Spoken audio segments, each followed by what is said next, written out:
ओम शांति। आज 10 मार्च 2025 बाप दादा की अनमोल मधुर महावाक्य। मीठे बच्चे, तुम्हें मनुष्य से देवता बनने की पढ़ाई पढ़नी और पढ़ानी है। सबको शांति धाम और सुख धाम का रास्ता बताना है। प्रश्न, जो शतप्रधान पुरुषार्थी हैं उनकी निशानी क्या होगी? उत्तर, वह औरों को भी आप समान बनाएंगे। वह बहुतों का कल्याण करते रहेंगे।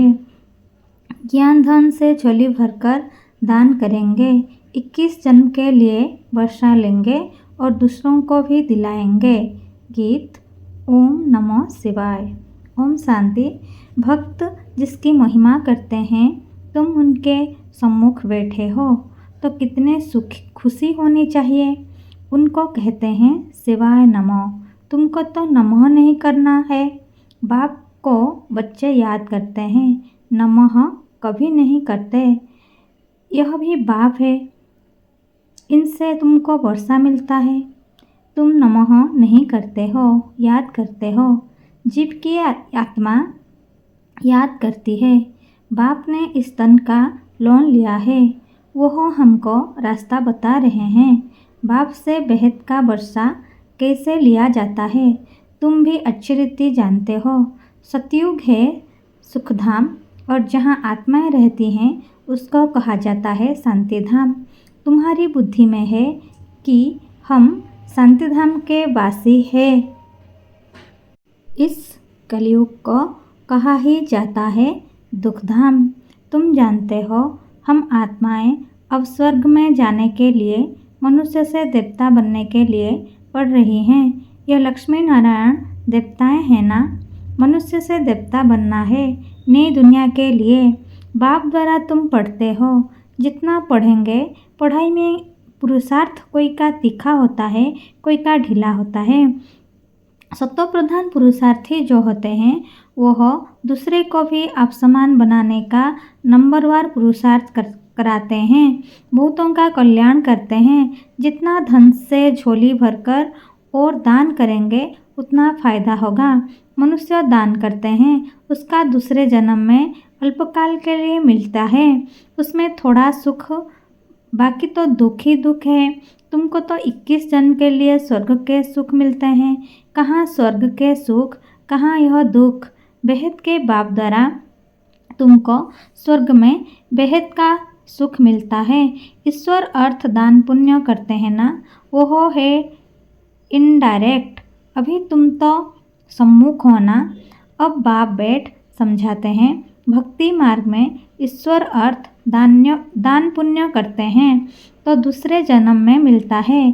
कोई अच्छा करते हैं तो अच्छा मिलता है, बुरा पाप आदि करते हैं तो उसको ऐसा मिलता है। यहाँ कलयुग में तो पाप ही होते रहते हैं, पुण्य होता ही नहीं। करके अल्पकाल के लिए सुख मिलता है। अभी तो तुम भविष्य सतयुग में 21 जन्म के लिए सदा सुखी बनते हो। उसका नाम ही है सुखधाम। प्रदर्शनी में भी तुम लिख सकते हो कि शांतिधाम और सुखधाम का यह मार्ग है। शांतिधाम और सुखधाम में जाने का सहज मार्ग। अभी तो कलयुग है ना। कलयुग से सतयुग, पतित दुनिया से पावन दुनिया में जाने का सहज रास्ता, बिगर कौड़ी खर्चा। तो मनुष्य समझे, क्योंकि पत्थर बुद्धि है ना। बाप बिल्कुल सहज करके समझाते हैं। इसका नाम ही है सहज राज्य, सहज ज्ञान। बाप तुम बच्चों को कितना सेंसिबल बनाते हैं। यह लक्ष्मी नारायण सेंसिबल है ना। भल श्री कृष्ण के लिए क्या क्या लिख दिया है। वो है झूठे कलंक। श्री कृष्ण कहता है, माया में नहीं माखन खायो। अब इसका भी अर्थ नहीं समझते। मैं नहीं माखन खायो तो बाकी खाया किसने? बच्चे को दूध पिलाया जाता है। बच्चे माखन खाएंगे या दूध पिएंगे? यह जो दिखाया है मटकी फोड़ी आदि आदि, ऐसी कोई बात है नहीं। वो तो स्वर्ग का फर्स्ट प्रिंस है। महिमा तो एक शिव बाबा की ही है। दुनिया में और किसकी महिमा है नहीं। इस समय तो सब पतित हैं, परंतु भक्ति मार्ग की भी महिमा है। भक्तमाला में भी गाई जाती है ना। फीमेल्स में मीरा का नाम है, मेल्स में नारद मुख्य गाया हुआ है। तुम जानते हो, एक है भक्तमाला, दूसरी है ज्ञान की माला। भक्तमाला से रुद्रमाला के बने हैं, फिर रुद्रमाला से विष्णु की माला बनती है। रुद्रमाला है संगम योग की। यह राज तुम बच्चों की बुद्धि में है। यह बातें तुमको बाप सम्मुख बैठ समझाते हैं। सम्मुख जब बैठते हो तो तुम्हारे रोमांच खड़े हो जाने चाहिए। ओहो सौभाग्य! 100% दुर्भाग्यशाली से हम सौभाग्यशाली बनते हैं। कुमारियाँ तो काम कटारी के नीचे गई नहीं है। बाप कहते हैं वह है काम कटारी। ज्ञान को भी कटारी कहते हैं। बाप ने कहा है ज्ञान के अस्त्र शस्त्र, तो उन्होंने फिर देवियों को स्थूल अस्त्र शस्त्र दे दिए हैं। वह तो हैं हिंसक चीज़ें। मनुष्य को यह पता नहीं है कि सुदर्शन चक्र क्या है। शास्त्रों में श्री कृष्ण को भी सुदर्शन चक्र दे हिंसा दिखा दी है। वास्तव में है ज्ञान की बात। तुम अभी सुदर्शन चक्रधारी बने हो, उन्होंने फिर हिंसा की बात दिखा दी है। तुम बच्चों को अब 100 अर्थात चक्र का ज्ञान मिला है। तुमको बाबा कहते हैं ब्रह्मा मुखवंशावली ब्राह्मण कुलभूषण सुदर्शन चक्रधारी। इनका अर्थ भी अभी तुम समझते हो। तुम्हारे में सारे 84 जन्म का और सृष्टि चक्र का ज्ञान है। पहले सतयुग में एक सूर्यवंशी धर्म है, फिर चंद्रवंशी, दोनों को मिलाकर स्वर्ग कहा जाता है। यह बातें तुम्हारे में भी नंबरवार सबकी बुद्धि में है। जैसे तुमको बाबा ने पढ़ाया है, तुम पढ़कर होशियार हुए हो। अब तुमको फिर औरों का कल्याण करना है, सुदर्शन चक्रधारी बनना है। जब तक ब्रह्मा मुखवंशावली नहीं बने तो शिव बाबा से वर्षा कैसे लेंगे? अभी तुम बने हो ब्राह्मण, वर्षा शिव बाबा से ले रहे हो, यह भूलना नहीं चाहिए। पॉइंट नोट करनी चाहिए। यह सीढ़ी 84 जन्म की सीढ़ी उतरने में तो सहज होती है। जब सीढ़ी चढ़ते हैं तो कमर को हाथ दे कैसे चढ़ते हैं, परंतु लिफ्ट भी है। अभी बाबा आते ही हैं तुमको लिफ्ट देने। सेकंड में चढ़ती कला होती है। अब तुम बच्चों को तो खुशी होनी चाहिए कि हमारी चढ़ती कला है। मोस्ट विलव्ड बाबा मिला है। उन जैसी प्यारी चीज़ कोई होती नहीं। साधु संत आदि जो भी हैं सब उस एक मासूक को याद करते हैं। सभी उनके आशिक हैं, परंतु वह कौन है यह कुछ भी समझते नहीं है। सिर्फ सर्वव्यापी कह देते हैं।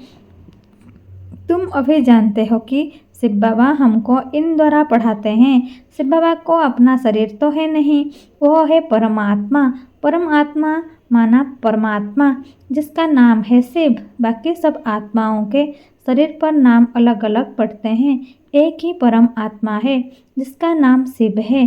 फिर मनुष्य ने अनेक नाम रख दिए हैं, भिन्न भिन्न मंदिर बनाए हैं। अभी तुम अर्थ समझते हो। बॉम्बे में बाबूरीनाथ का मंदिर है। इस समय तुमको कांटों से फूल बनाते हैं, विश्व के मालिक बनते हो। तो पहली बात मुख्य यह है कि हम आत्माओं का बाप एक है। उनसे ही भारतवासियों को वर्षा मिलता है। भारत के यह लक्ष्मी नारायण मालिक है ना, चीन के तो नहीं है ना। चीन के होते तो शकल ही और होती। यह है ही भारत के। पहले पहले गोरे फिर सांवरे बनते हैं। आत्मा में ही खाद पड़ती है, सांवरी बनती है। मिसाल सारा इनके ऊपर है। भ्रमरी कीड़े को चेंज कर आप समान बनानी है। सन्यासी क्या चेंज करते हैं? सफ़ेद कपड़े वाले को गेरू कपड़े पहनाकर माथा मुड़ा देते हैं। तुम तो यह ज्ञान लेते हो, ऐसे लक्ष्मीनारायण जैसा सौनिक बन जाएंगे। अभी तो प्रकृति भी तमोप्रधान है, तो यह धरती भी तमोप्रधान है, नुकसानकारक है। आसमान में तूफान लगते हैं, कितना नुकसान करते हैं। उपद्रव होते रहते हैं।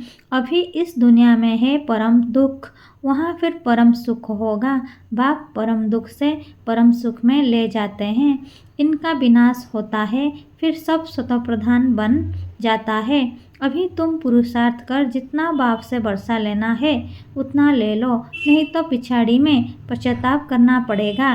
बाबा आया परंतु हमने कुछ नहीं लिया, यह लिखा हुआ है। भंवरे को आग लगती है तब कुंभकर्ण की नींद से जागते हैं, फिर हाय हाय कर मर जाते हैं। हाय हाय के बाद फिर जय जयकार होगी। कलयुग में हाय हाय है ना, एक दो को मारते रहते हैं, बहुत ढेर के ढेर मरेंगे।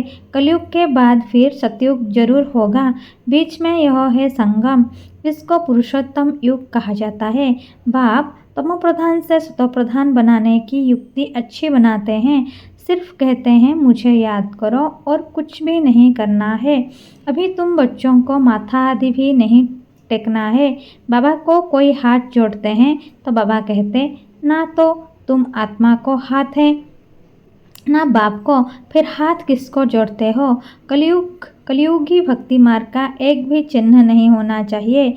हे आत्मा तुम हाथ क्यों जोड़ती हो, सिर्फ मुझ बाप को याद करो। याद का मतलब कोई हाथ जोड़ना नहीं है। मनुष्य तो सूर्य को भी हाथ जोड़ेंगे, कोई महात्मा को भी हाथ जोड़ेंगे, तुमको हाथ जोड़ना नहीं है। यह तो मेरा लोन लिया हुआ तन है, परंतु कोई हाथ जोड़ते हैं तो रिटर्न में जोड़ना पड़ता है। तुमको तो यह समझना है कि हम आत्मा हैं, हमको इस बंधन से छूटकर अब वापिस घर जाना है।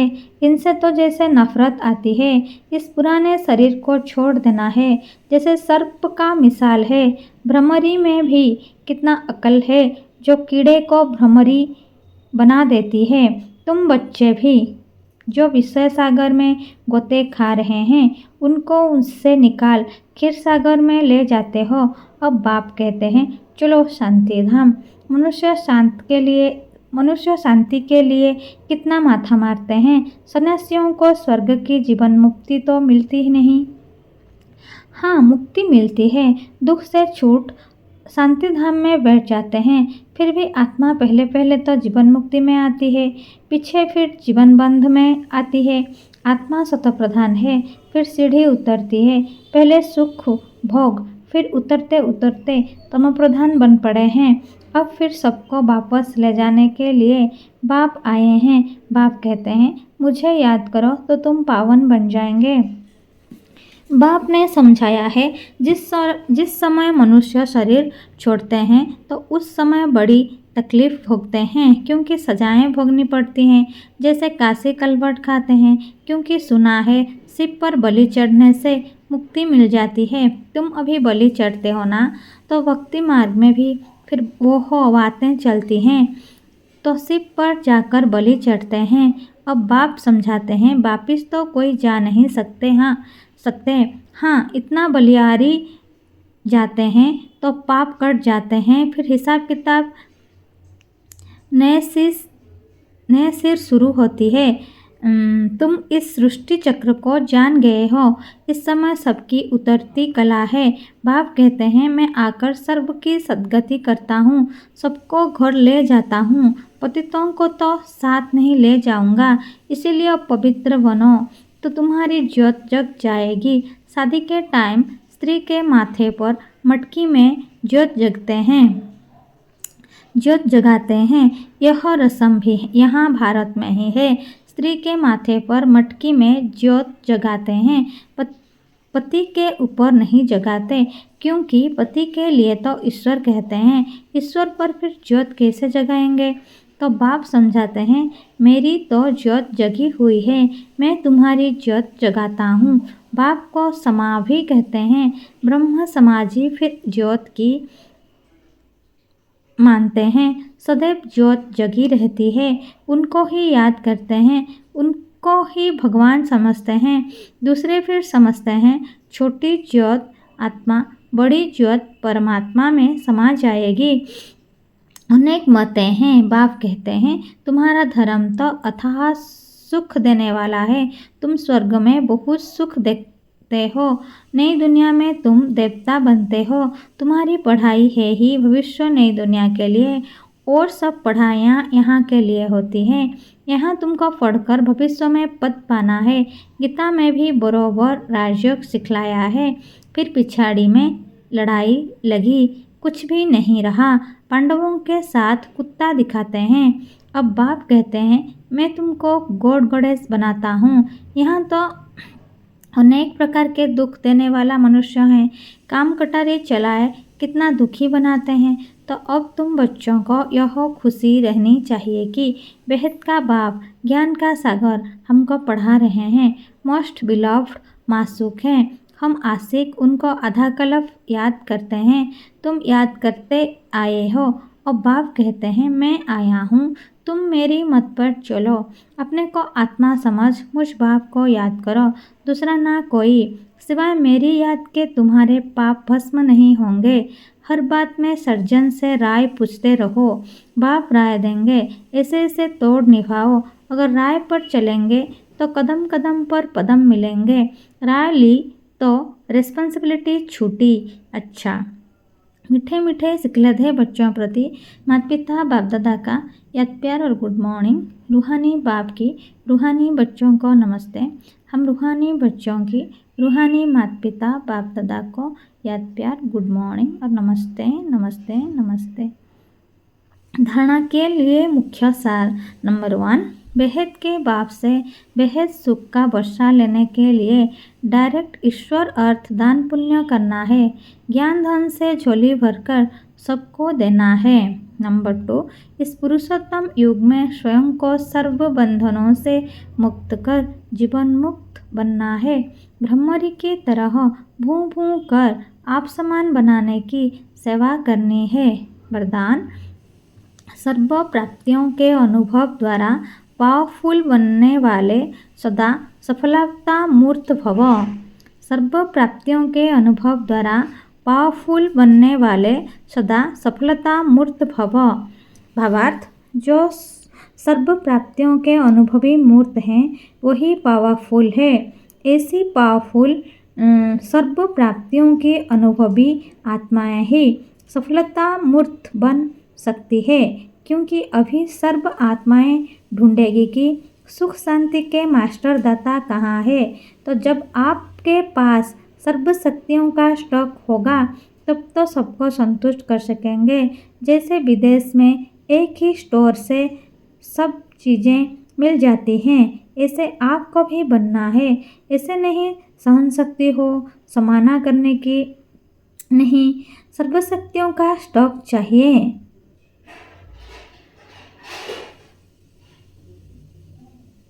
तब सफलता मूर्त बन सकेंगे।